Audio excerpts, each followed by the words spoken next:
यहाँहरू सबैलाई नमस्कार। म कन्सल्टेन्ट फिजिसियन डाक्टर अनमोल पौडेल। आज एकजना बिरामीले सोध्नुभयो, डाक्टर साहब उच्च रक्तचाप भइसकेपछि मलाई कुनै लक्षण छैन, प्रेसरको औषधि खाए के हुन्छ भन्नुभयो। उहाँले सोधेको प्रश्न जायज छ। जेनरली उच्च रक्तचाप भनेको 24 घण्टे ब्लड प्रेसर जाँच गर्दा सिस्टोलिक ब्लड प्रेसर 135 भन्दा माथि र डायस्टोलिक ब्लड प्रेसर 85-90 भन्दा माथि छ भने त्यसलाई हामीले सिस्टमिक हाइपरटेन्सनको अवस्था भन्छौँ।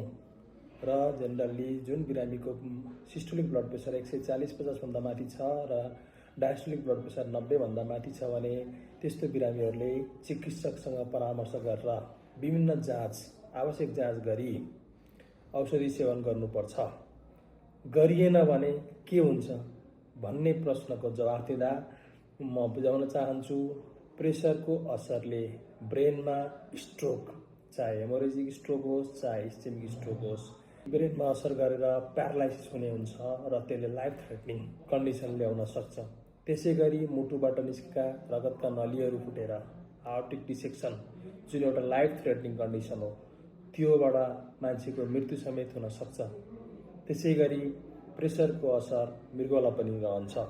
मृगौलामा असर गरी मृगौला बिग्रिएर बिरामीको डायलाइसिस गर्नसम्मको अन्तिम अवस्था आउन सक्छ।